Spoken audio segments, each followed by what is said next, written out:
Assalamualaikum warahmatullahi wabarakatuh. Alhamdulillahil atiyah, wassalatu wassalamu ala khairil bariyah wa ala alihi dawin nufusi zakiyah. Bersyukur sepenuh langit dan bumi kita dipertemukan di pagi hari ini untuk sama-sama mengkaji materi kuliah tasawuf dengan tema syarat masuk neraka. Seiring perjalanan waktu, manusia itu ada arah dan tujuannya yang jelas. Ada yang ujungnya surga, ada yang ujungnya neraka. Para mahasiswa dan mahasiswi, tentunya saat ini kita akan membahas seputar syarat masuk neraka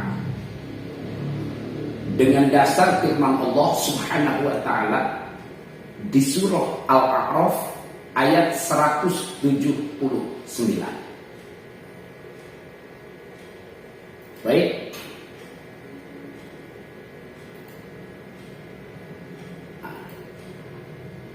Di surah Al-A'raf ayat 179 Allah Subhanahu wa taala berfirman, "Walaqad zara'na li jahannama katsiran minal jinni wal insi." Dan sesungguhnya kami jadikan untuk isi neraka jahanam kebanyakan dari jin dan manusia. Jadi yang akan masuk neraka jahanam itu mayoritas, bukan sedikit, dari kalangan jin dan dari kalangan manusia. Tidak banyak syaratnya kalau masuk neraka, cuma 3. Yang pertama adalah lahum qulubun la yafqahuna biha. Di sini Allah menjelaskan mereka masuk neraka itu karena mereka mempunyai hati tapi tidak dipergunakannya untuk memahami ayat-ayat Allah. Apa yang dia lihat, apa yang dia dengar, apa yang dia pikirkan,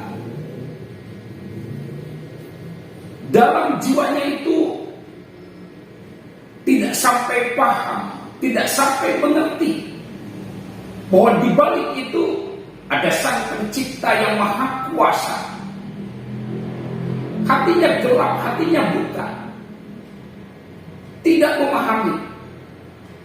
Bahkan ujungnya dia malas berpikir tentang ayat-ayat Allah. Jadi andai kata dalam perjalanan hidup ini akal kita, kolbu kita tidak dipakai dan dipergunakan untuk memahami ayat-ayat Allah, hati-hati loh. Ini adalah sebagai salah satu ciri manusia penghuni neraka. Na'udzubillah summa na'udzubillah. Yang kedua, syarat masuk neraka itu adalah walahum a'yunun la yubsiruna biha. Mereka itu oleh Allah Subhanahu wa taala diberi anugerah mata, tapi dengan matanya itu tidak dipergunakannya untuk melihat tanda-tanda kekuasaan Allah. Dalam kata lain, mereka memiliki mata tapi tidak cermat dalam mengamati.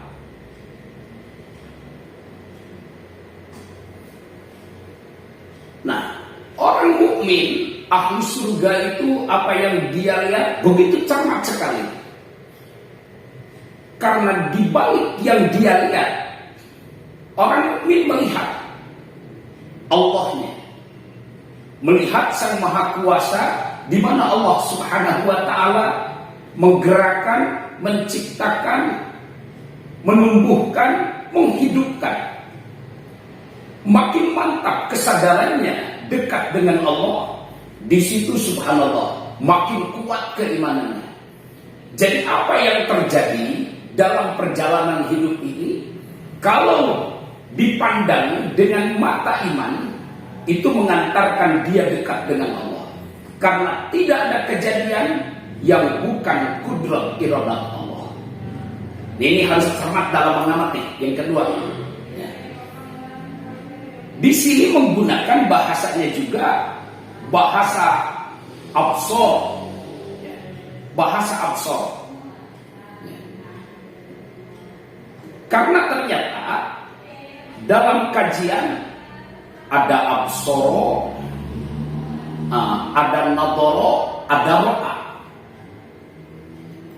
Kalau ro'a tusi itu hanya melihat atau asal melihat. Kalau nadoro to look at, menatap penuh perhatian. Kalau absoro to observe, mengamati penuh perhatian dan memikirkan. Nah, yang diungkap dalam ayat tadi itu menggunakan bahasa yubsirun dari kata absor.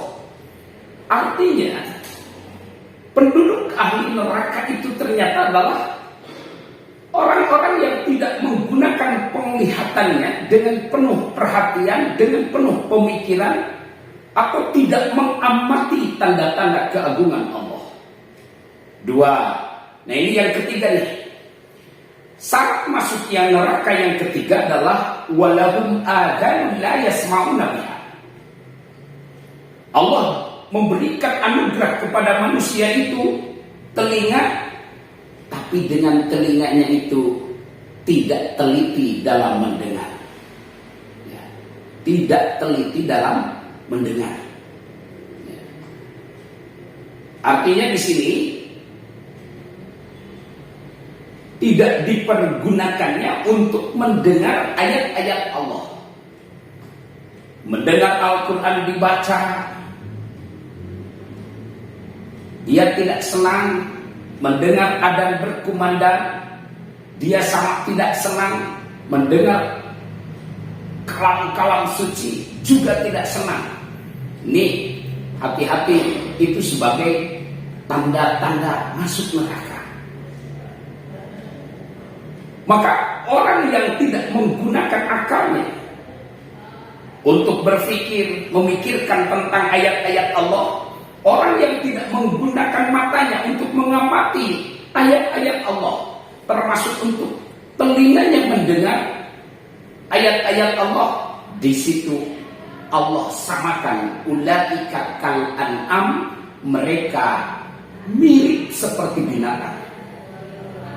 Binatang itu ada dua, ya. Yang pertama ada wuhus, yang kedua ada an'am. Kalau wuhus adalah liar atau binatang buas. Kalau an'am itu binatang ternak yang kerjanya cuma makan, minum, tidur. Dalam istilah orang Sunda itu hardoli, dahar modoli. Nah, betapa hinanya, bahkan balhum ada lebih sesat ketimbang binatang.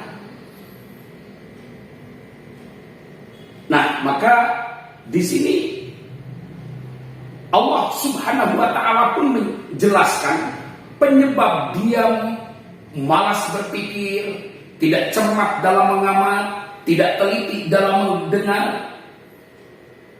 Sumbernya adalah goflah, ya. Goflah, lalai, masa bodoh, ya. Terlena, lengah, tidak dzikir kepada Allah Sang Pencipta. Artinya kita sama-sama memahami bahwa